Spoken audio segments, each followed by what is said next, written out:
ሰላም ቤተሰቦች እንዴት ናችሁ? የዛሬ ቪዲዮአችን በ2018 ወይም ደግሞ በ2026 ለኤግዚት ኤግዛም ተፈታኞች ካላችሁ ይሄ ቪዲዮ ለእናንተ ነው። ተከታተሉ፣ ታተርፉበታላችሁ። በየትኛውም ዲፓርትመንት ያላችሁ እንደሚታወቀው ትምህርት ሚኒስቴር በ2026 ወይም ደግሞ በ2018 የመጀመሪያው አጋማሽ ጥር ወር ላይ የሚሰጠው ጥር 11 እስከ 22 እንደሆነ ይፋ አድርጓል ማለት ነው።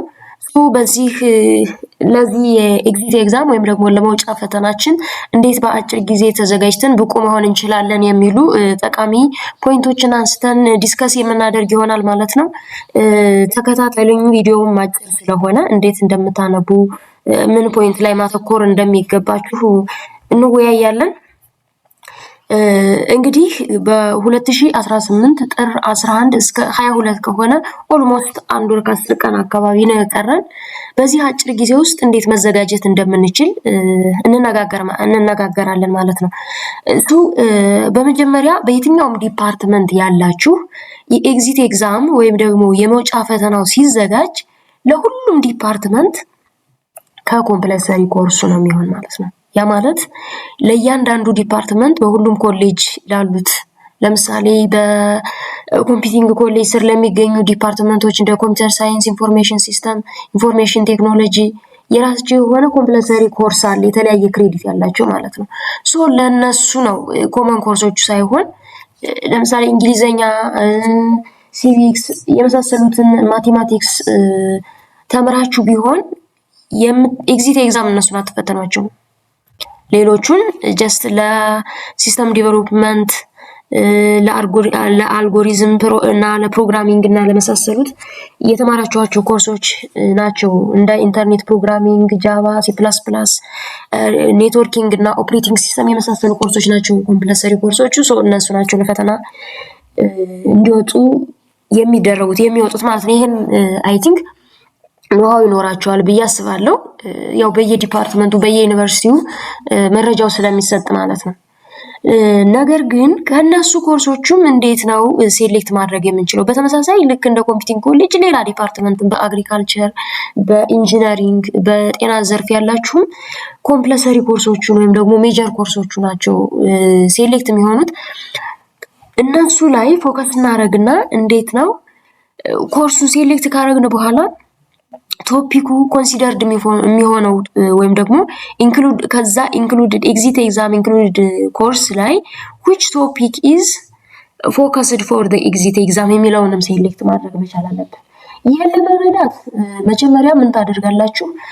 ብሉፕሪንቱን ማየት አለባችሁ። ለኤግዚት ኤግዛም የተመረጡ ኮርሶችን ከነ ክሬዲታቸው እንዲሁም ደግሞ ከነምበር ኦፍ ኩዌሽናቸው ጋር አብሮ ያለ ብሉፕሪንት አለላችሁ ማለት ነው። በየዲፓርትመንቱ አለ። ይሄን እንግዲህ ያልሰጠ ዩኒቨርሲቲ ወይም ዲፓርትመንት ካለ ብዙዎቹ እንደውም ቲቶሪያልም እየሰጡ ስለሆነ ከቲቶሪያሉ በበለጠ ግን እናንተ መጠየቅ መቻል ያለባችሁ ብሉፕሪንቱን ነው ቅድሚያ ማለት ነው። ምክንያቱም ምን እንደምትፈተኑ ካላወቃችሁ ፎከስ አታረጉም። ብሮድ ነው፣ ውቅያኖስ ነው የሚሆንባችሁ። አንድ ዲፓርትመንት አይደለም አንድ ኮርስ ብቻውን አንድ ቶፒክ እንኳን ምንድነው ውቅያኖስ ነው። እናንተ ለመዘጋጀት ለዚህ ኤግዚት ኤግዛም ብሉፕሪንቱን ማየት ይጠበቅባችኋል ማለት ነው። የሌላችሁ ካላችሁ ብሉፕሪንቱ እኔን ኮሜንት ሴክሽን ላይ ብጽፉልኝ በቀጥታ በቴሌግራም ልልክላችሁ እችላለሁ። ካላችሁ ደግሞ መዋዋስም ትችላላችሁ። ለኮምፒውተር ሳይንስ መጨረሻ ላይ ያሳያችኋለሁ ብሉፕሪንቱን በዚህ ቪዲዮ ልልክላችሁም እችላለሁ ማለት ነው ከሌላችሁ። ሌላኛው እንግዲህ ስፔሲፊክ ቶፒኩን ከእያንዳንዱ ኮርስ የሚያተኩርበትን ከተረዳን በኋላ ምንድነው የምናደርገው? እያንዳንዷን ቶፒክ በምናነብበት ጊዜ ራሳችንን ኢቫሉዌት የምናደርግበት ጥያቄ ማዘጋጀት ወይም ደግሞ ጥያቄ ማሰባሰብ መቻል አለብን ማለት ነው። እኛ ጥያቄ ማዘጋጀት ሳይሆን ጥያቄ ማውጣት ሳይሆን እናውጣ ጥሩ ነው፣ ግን ጊዜ ይፈጅብናል። እንዴት ይጠየቃል እያልን ማንበብ ዝም ብሎ እንዲሁ ከማንበብ የተለየ ጥቅም አለው ማለት ነው። ለማንኛውም ፈተና ስትዘጋጁ ዝም ብሎ ለእውቀት ማንበብና ለፈተና ማንበብ ይለያያል። ለፈተና ስናነብ ጥያቄ እንዲህ ተብሎ ይጠየቃል፣ እንደዚህ ይባላል እያል ራሳችንን ለጥያቄም እያዘጋጀን ነው። ዝም ብለን እንዲሁ የምናነብ ከሆነ ደግሞ ያለ ኖሌጅ ነው የሚሆነው። ለኖሌጅ የምናነበው ደግሞ ለአጭር ጊዜ ሳይሆን ለረጅም ጊዜ ይፈጅብናል ማለት ነው። ጊዜ ይፈልጋል። ሶ በዛ ጥያቄ ላይ ብቁ ሆኖ ለመገኘት ግን የሚጠየቀውን ጥያቄ ኤክስፔክት እያደረጉና ኮንሲደር እያደረጉ እያዩ ማንበብ ውጤታማ ያደርጋል ማለት ነው። ሶ ከአሁን በፊት በክላስ ደረጃም ሊሆን ይችላል፣ በሞዴል፣ በፋይናል፣ በሚድ ኤግዛም ላይ ከዚህ በፊት የተጠየቃቸዋቸው ጥያቄዎች ካሉ ጥሩ እነሱን በማሰባሰብ በዛ ቶፒክ ላይ አንብባቸው ሲጨርሱ ራሳችሁን ኢቫሉዌት ማድረግ። ራሳችሁን ኢቫሉዌት ስታደርጉ ደግሞ ጊዜ አብራችሁ በመያዝ ማለት ነው ለአንድ ጥያቄ ምን ያህል ጊዜ እንደፈጀባችሁ ታይም አሎትድ መሆን መቻል አለባችሁ ማለት ነው። ሶ በዚህ መንገድ ራሳችሁን ማዘጋጀት መቻል አለባችሁ። እንዲሁም ደግሞ ከ2015 ጀምሮ ያሉ የኤግዚት ኤግዛም ጥያቄዎችን የምታገኙበትን መንገድ ማሰባሰብ። በዚህ ቪዲዮ ወይም ደግሞ በዚህ ዩቲዩብ ቻናል አብዛኛዎቹ ለአምስቱም ወይም ደግሞ ኮምፒውተር ሳይንስ ሪሌትድ ለሆኑ ዲፓርትመንቶቹ ለሁሎቹ የሚሆን የተዘጋጁ ጥያቄዎች አሉላችሁ። እነሱንም ማየት ትችላላችሁ። እንደውም በቶፒክ የተከፋፈሉ ናቸው። አንዱን አንብባችሁ እዛ ጥያቄዎቹን ማየት ብትችሉ ውጤታማ ትሆናላችሁ። ለምሳሌ ስለ ኔትወርኪንግ ዲቫይስ አንብባችሁ ራሱን የቻለ ለኔትወርኪንግ ዲቫይስ አንድ ቪዲዮ አዘጋጅቼ ፖስቻለሁ። ከፈለጋችሁም በጥያቄዎቹ በፒፒቲ ፎርም ስላሉ እልክላችኋለሁ። ስለዚህ በቀናነት ለሌሎችም ሼር አድርጓቸው፣ እናንተም አንብቡ። ሌላውና ሶስተኛው ደግሞ ምንድነው? nothing exit exam I expect as a magic or different from any other exam rather it's very simple። ምንድነው ኤግዚት ኤግዛም ማለት? ምንም የተለየ ታምር አይደለም። ራስን ማሳመን የመጀመሪያው። ምንም አይነት ቲቶር ቢሰጣችሁ፣ ምንም አይነት ብታነቡ፣ ምንም አይነት ያህል ጥያቄ ብትሰሩ ራሳችሁን ቴንሽን ውስጥ ከከተታችሁት ምንም ውጤታማ ልትሆኑ አትችሉም ማለት ነው። ሶ ኤግዚት ኤግዛም ምንም የተለየ ከክላሱ የሚለይበት ምንም አዲስ ነገር የለውም። እንደውም እጅግ በጣም የቀለለ ነው። ሳምፕል ጥያቄዎችን አይታችኋቸው ከሆነ ወይም ደግሞ እስካሁን የተፈተኗቸውን ጥያቄዎች አይታችኋቸው ከሆነ በጣም ቀላሎች ናቸው። ሶ ራሳችሁን ማጨናነቅ መቻል የለባችሁም። እንዲህ እንዳትጨነቁ ደግሞ ምን ማድረግ አለባችሁ? ከማንበባችሁ በፊት ቱቶሪያል ከመውሰዳችሁ በፊት በተለያየ ሶሻል ሚዲያ ይሄን ያህል ክፈሉኝና እንደዚህ ላድርግላችሁ፣ ይሄን ቱቶር ልስጣችሁ፣ ይሄን ፈተና ልላክላችሁ ከምትባሉትና በዛ ውስጥ ሁናችሁ ጊዜያችሁን ከማሳለፋችሁ በፊት ግን ፍሪ ጥያቄዎቹን አፈላልጎ ማየት፣ ራስን ማዘጋጀት፣ እኔ ለዚህ አላንስም ብሎ በኮንፊደንስ ሊኖረን ይገባል ማለት ነው። ሶ በዚህ መንገድ ራሳችሁን ማዘጋጀት አለባችሁ። ከዛ ባለፈ ደግሞ ጥያቄዎቹን ስታነቡ በሃንድአውት በወረቀት ከደብተራችሁ ሊሆን ይችላል። ጥያቄ ስትሰሩ ግን እዚህ ጋር እኔ የምመክራችሁ በኮምፒውተር ወይም በስልካችሁ ብትሰሩ መልካም ነው። ለኮምፒውተር ሳይንስ ወይም ደግሞ ኮምፒውቲንግ ኮሌጅ ላይ ላላችሁ ላይከብዳችሁ ይችላል። ሌላ ዲፓርትመንት ላይ ላላችሁ ግን ከኮምፒውተር ጋር ብዙም ሪሌትድ ያልሆናችሁ የተራራቃችሁ ሰዎች ግን ኮምፒውተሩ በራሱ ሊያስጨንቃችሁ ስለሚችል ከዛ ላይ አንብቦ መስራት በራሱ ሌላ ኤሊክትሪክ ቢት ቻሌንጅ ሊሆንባችሁ ስለሚችል ጥያቄዎችን ስትሰሩ ከስልክ ወይም ከኮምፒውተር ላይ ሰዓት እያያዛችሁ ብትሰሩ መልካም ነው ብዬ እመክራችኋለሁ።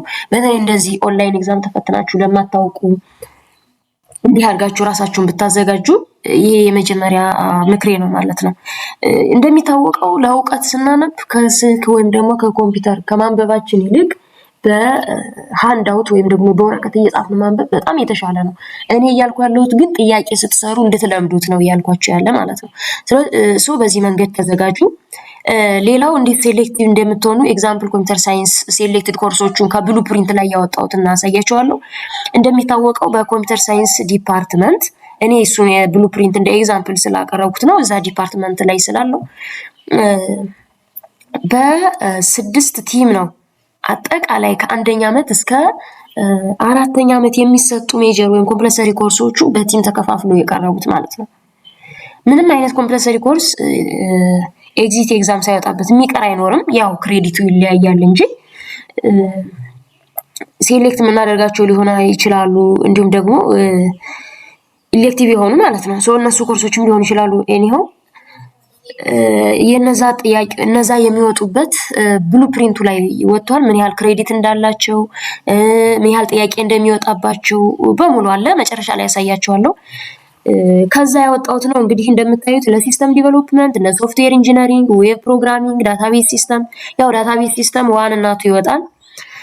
ፕሮግራሚንግ ኤንድ አልጎሪዝም ደግሞ እና ኮምፒውተር ፕሮግራሚንግ፣ ኦብጀክት ኦሪየንትድ ፕሮግራሚንግ ያው ኮምፒውተር ፕሮግራሚንግ የምንለው ለሲ ፕላስ ፕላስን ያጠቃልላል ማለት ነው። ዳታ ስትራክቸር ኤንድ አልጎሪዝምን አጠቃሉ በአንድ። ሌላ ደግሞ ኮምፒውተር ኔትወርኪንግ ኤንድ ሴኩሪቲ፣ ኢንተለጀንስ ሲስተም፣ አርቲፊሻል ኢንተለጀንስ ኢንትሮዳክሽኑን የተማራችሁት ማለት ነው። ኒውራል ኔትወርክ ብላችሁ የተወሰኑት ዩኒቨርሲቲዎች ደግሞ ተወስዱታላችሁ። ሴሌክቲቭ ነው ከሱ ማለት ነው። እንዲሁም ኮምፒውተር አርኪቴክቸር ኤንድ ኦፕሬቲንግ ሲስተም እና ኮምፓይለር ኤንድ ኮምፕሌክሲቲ ተብሎ በቲም ተከፋፍለው እነዚህ ናቸው ሴሌክት የተደረጉት ኮርሶች ማለት ነው። እያንዳንዳቸው ምን ያህል ክሬዲት እንዳላቸው አሳያችኋለሁ። ከዚህ በተጨማሪ ብሉፕሪንቱን ሙሉ ላሳያችሁ አንዴ። ያው ለኮምፒውተር ሳይንስ ብሉፕሪንቱ ይሄንን የሚመስለው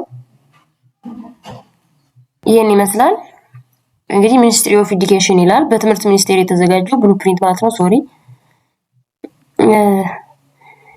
ቴስት ብሉፕሪንት ፎር ናሽናል ኤግዚት ኤግዛሚኔሽን ቱ ሂልድ ኢን 2015 ኢትዮጵያን ካሌንደር ነው የሚለው። ያው ብሉፕሪንቱ ከ2015 ጀምሮ የተዘጋጀው ነው እስካሁን ድረስ እየተገለገልንበት ያለው። ባችለር ኦፍ ሳይንስ ዲግሪ ኢን ኮምፒውተር ሳይንስ ይላል።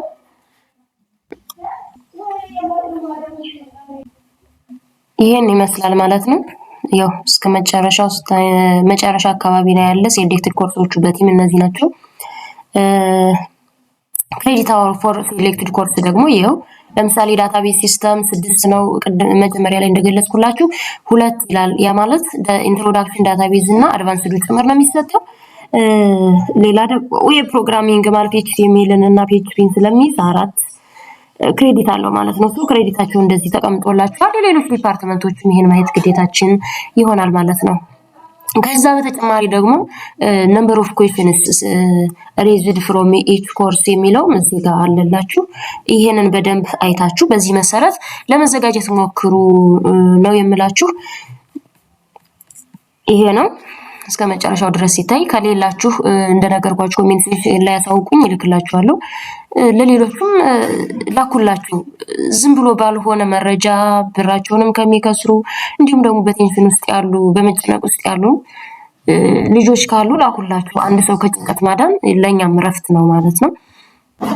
ሌላኛው ከ2015 ጀምሮ የወጡ ጥያቄዎች በዚህ መንገድ ለኮምፒውተር ሳይንስ፣ ለሶፍትዌር ኢንጂነሪንግ፣ ኢንፎርሜሽን ሲስተም፣ ኢንፎርሜሽን ሳይንስ እና ለሪሌትድ ኮርስ ለሪሌትድ ዲፓርትመንቶቹ በዚህ መልኩ አሉ። ያው ለእናንተ ግልጽ በሚሆን ሴሌክትድ በሆነ መንገድ ቪዲዮ ሰርች ያስቀምጥላችኋለሁ። እየገባችሁ አንብባችሁ በየቶፒኩ ስር መስራት ትችላላችሁ። እያንዳንዳቸውን ኩዌሽኖች ያው ጥያቄዎቹን ከነመልሶቻቸው ናቸው ያሉ። በዚህ መንገድ ማንበብ ትችላላችሁ። ያ እነዚህ እንዲህ እንዳለ ያላስቀመጥኩላችሁ ስለማይነበቡ ነው። ከቻላችሁ ሁሉንም ጥያቄዎችን ለመስራት ሞክሩ። ጊዜ ከሌላችሁ ግን እየመረጣችሁ ኤግዚት ኤግዛም የሚሉትን ጥያቄዎችን ብትሰሯቸው ውጤታማ ትሆናላችሁ።